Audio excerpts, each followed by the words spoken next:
we were staying up in Christmas Mountain Village in Wisconsin for the weekend. And me and my dad one day we went to the main pond to go fishing. And it was an overcast day, getting dark, looked like it was gonna rain pretty soon. But I decided to look around. I carried my camera, I had my tripod on me, and I come around to this little pond out back. And at first I didn't see it right away, to be honest, because it was blending right in. But there was this crane just sitting there on the other side of this small pool of water. It was a sand-oak crane, and it was on a nest. And it was staring directly at me. You don't normally see cranes stare directly at you. So I really wanted to get this shot. I plopped down my tripod and I began shooting away.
Even though it was gradually getting darker and more difficult to shoot, the last photo of the day is the one I like the most, and that's this one. And this was taken at 1/27th of a second. That's really slow. Normally, even for a still bird, I wouldn't hardly ever go below 1/60th of a second. But this was taken at 1/27th. The ISO was at 200.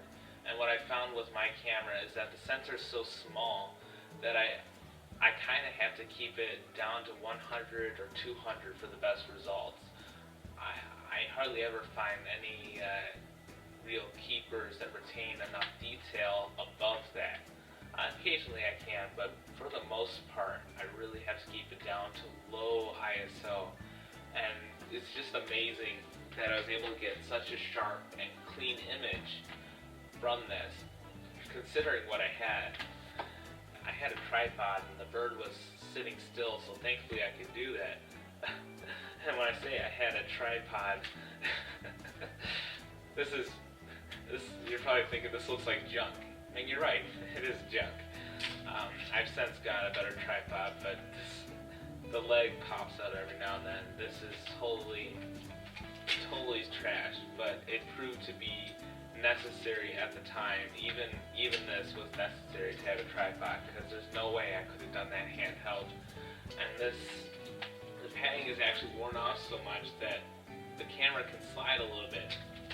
Big no-no. But I just had to put on a self timer. I think it was like 5 seconds or something, just to make sure that all the wiggles out and just let go and take the shot. And so back in the room, I was looking over this photo and thinking, it's not golden hour light, but I really like the effect this gives to the image. And it's moody, it's dramatic, and it's different. Who would have thought to shoot in those kind of conditions, especially with the camera I had.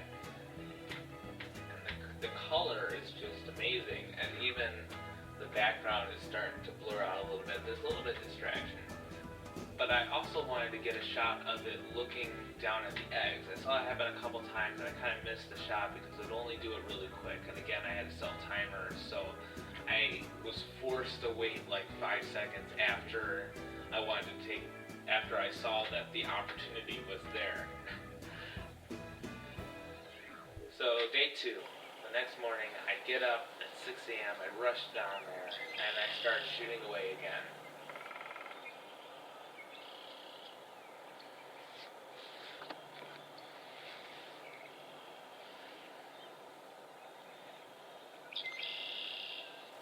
But the picture quality itself left something to be desired. It wasn't doing justice for me. And I bet if you look at it, you can see why. My camera's having a hard time focusing on it. The background is busy. It's super distracting. And what I want is to get a nice, crisp shot with a clean, not distracting background. But unfortunately, the golden hour only lasts an hour. So at a certain point, you kind of have to call quits and come back the next day. So day 3 rolls around. And this is our last day at Christmas Mountain Village. So I was like, let's make it count. Let's do this. And let's explore our options because it's nice golden hour lighting. And so on my way down there, I decided to just get pictures of whatever I can that's around. Here's a Canada goose that was on the hill there. I just got down low and got a nice shot in the sun there. I really like this look. That's more like the typical handheld shutter speed. Here's a white-breasted nuthatch. Here's a squirrel I saw climbing up one tree.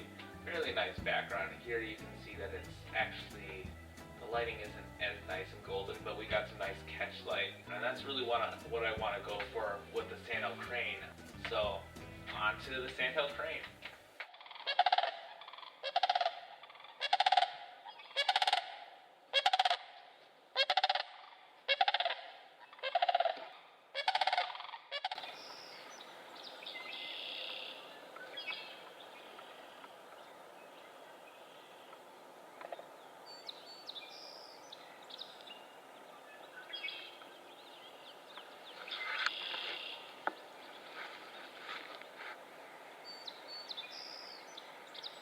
This time I'm gonna try something a little bit different. Gonna try to get a different angle. And I'm thinking there's gotta be some way I can get closer. It's right at the edge of the other side of the pond. Maybe I can get a clear view despite all of this trees. So I walk around to the other side and there's a lot of obstructions. I can't really get a clear view.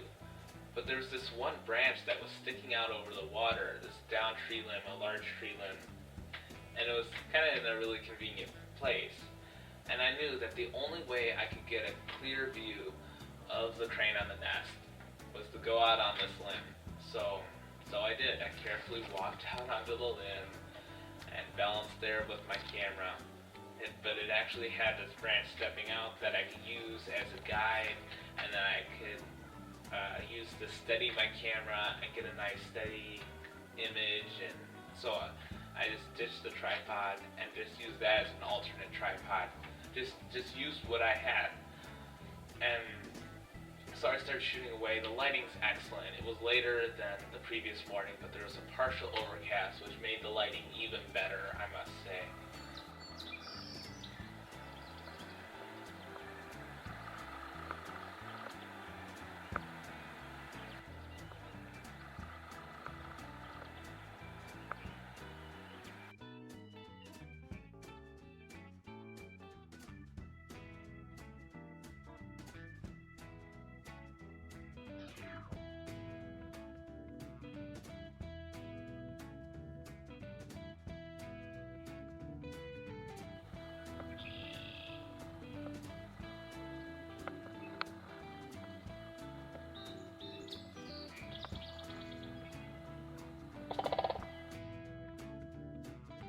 One thing I want to do is get a head-on shot of it looking directly at me, because it's sitting there, it's not going anywhere, so I can get it closer than I normally would without it walking away. But it never really wanted to look me straight in the face, and I think it's because they have eyes on the sides of their face that it's actually, they can see better out the side of their face than directly head-on. So you won't see birds often look you directly in the face, except for owls, which are known for that. They're a little bit different because their eyes are faced on the front of their face, and so they'll always look you head on if they're looking at you. But for other birds, it's not like that. They mostly look side, but I really like how the background, we're starting to get nice clean background, soft lighting, all that. But after a while, it just started ignoring me, and it wouldn't even look at me. So I just gave the branch that I was on just give it a little bounce. I did this a couple times, and I waited and waited for it to get off the nest and look at the eggs. And one thing I wanted to do is, when it bounced on it, occasionally it would call. So I wanted to get a shot where it looked like it was defending its nest, but it wouldn't feel threatened by me. That was the idea, basically. And here's my attempt at that. It's really difficult because it's only for a split second. You gotta get it when it's calling. If it's calling directly at you, here it's calling off to the side. So it's not as good, but it's sharp, and you can see the eggs in the background there, which ironically look like a couple of potatoes. I just think that's hilarious. They look like potatoes. Blinked, and I happened to get the shot at just the right time, or it looks like it's asleep. I happened to get the shot right when it blinked, so I just keep shooting. This worked really well, until the branch broke. Then I fell down into the water, knee-deep in muck. Luckily, my electronics and everything was up just above the water line. The camera's okay, but when that happened, that didn't make the mother sandhill crane too happy. Just work with what you got. This sorry thing was the tripod I used for that first shot, but that's what I had to work with, and sometimes you just gotta work with what you got. And so that's that. Well, thank you so much for watching. If you enjoyed this video, you'd like to see more content like this, give it a thumbs up. Comment below on what unconventional means you've used to get the shot. And lastly, please consider subscribing so you can get notified when the next video is out. And for now, see you next time.